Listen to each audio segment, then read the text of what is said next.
So I'm here today with Andrew McKenna, and Andrew is the managing director of Brookfield Autos, as well as the Awld Barn service station. That's it. So welcome to UK Spotlight. Really looking forward to hearing all about it. So tell us about the business. We started off the company with Brookfield Autos literally about 3 years ago or so. Not from the car background industry at all. My background has been hospitality or travel. So during the time before we started up the car business, it was COVID. We had a pub, restaurant, hotel, and there was a trader who used to come in the pub all the time, and I bought a Range Rover off him, 12 plates. I think I gave him about 14,000 pounds. I had it for about 6 weeks or so, and I stayed in contact with the guy. And he sent me a message one day saying, if you fancy selling your car, I can get you another 3 to 4 grand on top.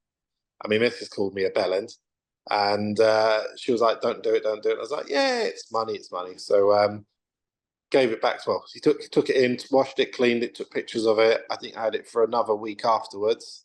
And then he rang me, said, right, I need the car back. I've got it sold. Gave me an extra 4 grand. And I said to him, oh, this sounds quite good. And I said, if I find some cars I can source, will you sell them for me? He said, yeah, that's fine. And it was just like during COVID period, so when it was like the car market really shot up massively, people couldn't go out, people had money in their pockets, people wanted to spend money but couldn't go out, that aspect. And for about 6 7 months I was literally buying cars and he was selling them for me, and we were doing probably about 4 to 5 sales a month. Didn't take it very seriously. It was like an extra hobby, an extra income for me. And then I just turned to my wife that one day. I said, you know what? I said, we'll do this ourselves. She said, what do you know about selling cars? Oh, it was customer service based, first of all. I said, we'll get them all fully checked. We'll put 9 months or longer MOTs on the vehicles. We've got a big car park at the back, so we can use that for land. And that's where kind of like Brookfield Autos was set up. It was Nicola's maiden name. So I thought, right, we'll use that. It sounds quite good. So we set up Brookfield Autos, found people in the trade, set up a website, started working with people like Auto Trader, eBay, Car Guru. And we started off with probably about a 40, 50,000 pound investment, just buying some cars, selling them on. We made a few mistakes. We gave a couple of cars, we gave too high of a part exchange valuation. But we thought, oh yeah, there was money in it and we had good profits, but we lost a little bit on some cars. And then we just kind of like grew and grew and grew. And about probably 2 years ago or so, Nick came home one day she used to work for TUI, and she very much said to me, said, right, customers are complaining about they can't get onto the pub car park. I said, what are you on about? She said, on the weekends, there's nowhere to park. And at that stage, we had about 20 cars. Even though it was a big car park, but 20 cars do take a lot of space up. And we started to look for our first unit. We took a unit down on Wigan Pier. It was an old brewery, used to be a nightclub. Had space. We made the spray booth. We had a valet area. We had a photo booth area. We had a small office area, toilets, and then we had one ramp. And then we just carried on growing, keep buying and selling, buying and selling. No stocking facility, nothing at all. And we needed another ramp, so we got another ramp. Got 2 mechanics, and then the company Awld Barn service station. They used to do all our MOTs, and the owner, Mr. Dan Chapman, said to me, oh, why didn't you buy this? And I was like, we sat with Mr. Chapman, had a proper viewing around the place, took Nick around the house as well. She wasn't interested in the garage really. And we sat down with him. Our accountant came up with terms to buy the house and to buy the business as well. And literally 9 months later, we took over the business in May. That was the first month we took over. And then on the 20th of September this year, we took over the house as well. So he's retired from the company.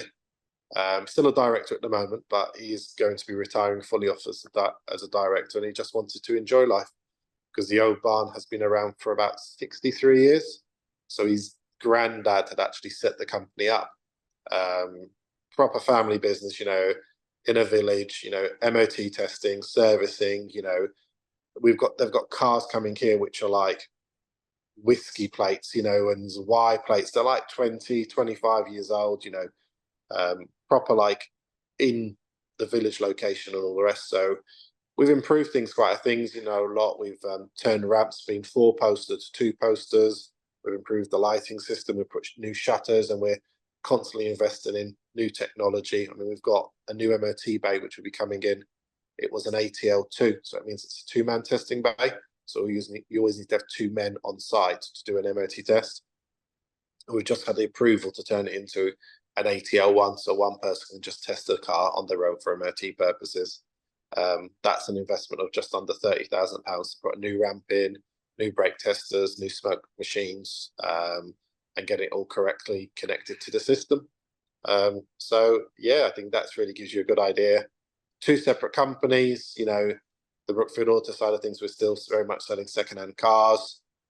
We don't touch electric at the moment. I don't believe in electric cars. Some people massively believe. I'm not a believer yet. So yeah, I mean, we still sell probably about 20 to 30 cars a month. Constantly putting all vehicles come with a 9 months or longer MOT period. They're all serviced before they leave us, and that will include a gearbox service. We then give a 12 months AA breakdown cover. Customer needs to sign up to that. And then we give a 3 months independent warranty cover, which is nationwide cover, because we do deliver cars all the way down to Cornwall, all the way to the top of Scotland, and we've been to Belfast as well. So yeah, it's a family business. My son works for me. Nick now works in the office as well. And then my daughter, she's just doing an apprenticeship as an accountant, and she's split between my businesses and my accountant's businesses as well. So it's a proper family business, as they say. What does the future look like? What are the opportunities and what are the challenges ahead? Yeah, I think kind of like probably for the next 2 years, the idea is to kind of really bring the whole garage up to date, 21st century, really put the technology out there. We're looking at hopefully getting planning permission soon for adding our own spray body shop. That's because, like any car, doesn't matter what car it is, it needs some sort of spray when we're buying second-hand cars. So getting it done externally takes time, costs more money. So the idea is to bring our own body team here, which then we can offer that as a service as well. The accountant's already come up with the idea of buying someone's garden because they never seem to use it. So he wants me to expand already. I mean, we're on 2 roads here, so there is the possibility to go on 3 roads. So maybe long-term goal in probably like 10 to 20 years is look at any of the houses which are further down from us. They come on the market to look at buying them if they're at the right price, not asking stupid money, and then look to put maybe more of a showroom on site, so we can keep all the cars inside. Because at the moment, all cars, the 28, 30 cars which we've got, they're all outside. So, when you wash them and polish them, within a day or two, this time of year, they're wet, they're dirty, they've got mud on them. So I guess maybe long-term goal is to look at maybe creating a showroom on site as well, so that people can. Andrew, in the 3 years you've been in the industry, obviously you learn stuff, don't you, and you adapt, etc. Kind of looking back, and if you, with the benefit of hindsight, with what you know now, what might you have done differently? I don't know. It's a tough question because when you change things, will it still have got us to the same outcome where we are now? It is a difficult question to ask. I mean, I don't think I've really changed much. We've always seemed to bought the right cars. We've had a few problem cars, but we've got them rectified as well at the same time. We always answer the phone. Doesn't matter. I mean, I was got married last year in Paphos, and I actually took the work phones with me. My valet stayed behind and basically would be available for the appointments. But I was doing car sales on the beach, having a beer, and customers thought it was hilarious, And what have you learnt along the way then? I've learnt loads. They say the customer's always right. I take that with a pinch of salt. It's always worth listening to the customer and then finding a solution along the way. I've learnt to listen more. I mean, I have my son who works with me as well, and he drives me insane sometimes. I mean, he's 22, 23 years old. But, he's grown and he's learnt to sell cars differently. I mean, his product knowledge is amazing because he's into his cars anyway. because he drives an M2. And he's took it to the Nürburgring and stuff like that. So he loves his cars, and he's at an M140i. For me, I just drive whatever's got fuel in it. Well, I live next door to the garage, so I literally walk to work every day. I only use the car when we go out on the weekends, realistically. If I'm going to the shop, or if I go to the gym, which is like twice a week. Other than that, I lose my good legs to get me around everywhere.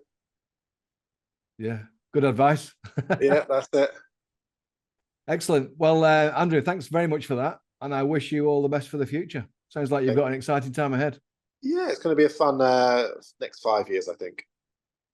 Brilliant. Thank you so much.